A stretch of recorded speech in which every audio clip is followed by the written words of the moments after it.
Hello বন্ধুরা, আমি তোমাদের কাছে নতুন একটা রেসিপি নিয়ে এসেছি। আজকে আমি তৈরি করব চালের কেক। দেখো, গোবিন্দভোগ চাল আমি ভিজিয়ে রেখেছিলাম। এতটা পরিমাণ গোবিন্দভোগ চাল রয়েছে। এখানে দেখো চিনির গুঁড়ো রয়েছে, এখানে দুধ রয়েছে, এখানে দেখো এতটা পরিমাণ সুজি রয়েছে, এখানে দেখো গুঁড়ো দুধ রয়েছে, এখানে দেখো ড্রাই ফ্রুট রয়েছে, এখানে সাদা তেল রয়েছে এক বাটি, এখানে এলাচ গুঁড়ো রয়েছে। 1 কাপ গোবিন্দভোগ চাল আছে। এবার আমি মিক্সির মধ্যে দিয়ে দিচ্ছি। দেখো অল্প করে দুধ দিয়ে আমি পিষিয়ে নিচ্ছি। চালটা বাটা হয়ে গেছে। এবার আমি এর মধ্যে সুজি দিয়ে দিচ্ছি। সুজি দিয়ে ভালো করে পিষিয়ে নেব।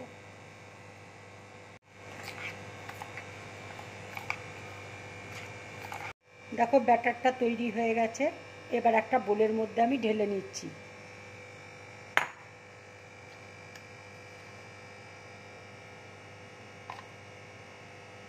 এবার দেখো অল্প অল্প দুধ দিয়ে আমি ব্যাটারটা তৈরি করে নিচ্ছি।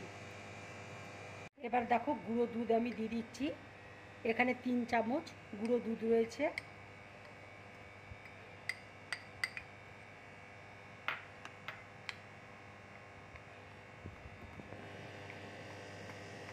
এবার দেখো চিনির গুঁড়োটা দিয়ে দিচ্ছি।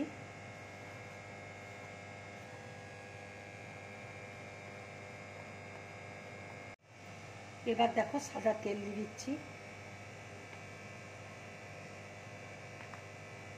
এবার দেখো ড্রাই ফ্রুট দিয়ে দিচ্ছি।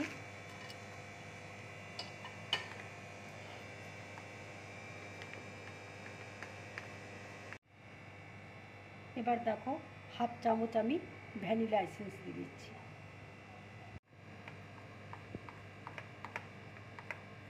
এবার দেখো একটু ফুড কালার আমি দিয়ে দিচ্ছি। এবার দেখো আমি একটু এলাচ গুঁড়ো দিয়ে দিচ্ছি।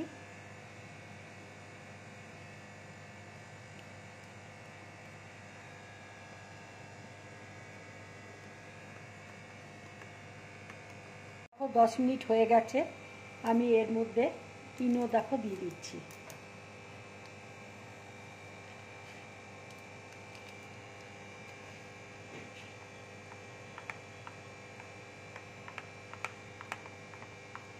দেখো ব্যাটারটা পুরো রেডি হয়ে গেছে।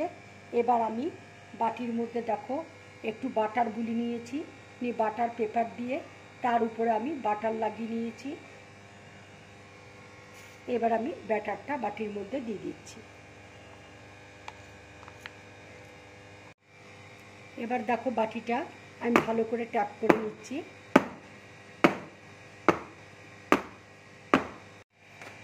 দেখো কড়াইয়ে জল দিয়েছি। এবার আমি একটা স্ট্যান্ড বসিয়ে দিয়েছি। এবার আমি বাটিটা এর উপরে চাপিয়ে দিচ্ছি। এটা আমি 40 মিনিটের জন্য ঢাকা দিয়ে রেখে দেবো। দেখো 40 মিনিট হয়ে গেছে। এবার আমি ঢাকাটা খুলছি। কেক খুব সুন্দরভাবে হয়ে গেছে। এবার দেখো আমি গ্যাসটা অফ করে দিচ্ছি। ঠান্ডা হলে তোমাদেরকে দেখিয়ে দেবো। দেখো কেকটা ঠান্ডা হয়ে গেছে। এবার আমি ছুরি দিয়ে আমি কেটে নিচ্ছি। দেখো সাইডগুলো। এবার দেখো আমি প্লেটের মধ্যে উল্টে দিচ্ছি। এবার দেখো তোমাদেরকে দেখাচ্ছি। এবার দেখো বাটার পেপারটা আমি আস্তে আস্তে উঠিয়ে দিচ্ছি।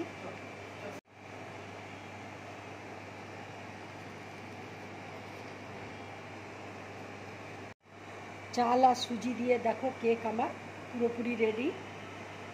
এবার আমি এটার উপরে ডেকোরেশন করব। এবার দেখো আমি কেকের মধ্যে ক্রিম লাগিয়ে নিচ্ছি। এইভাবে দেখো ক্রিম আমি লাগিয়ে দিলাম কেকের মধ্যে। এবার দেখো এইভাবে আমি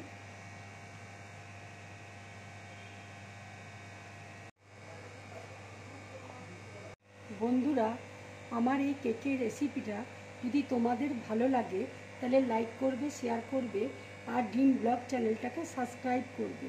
নমস্কার। তোমরা বেশি করে কমেন্ট করবে তাহলে আমার খুব ভালো লাগবে।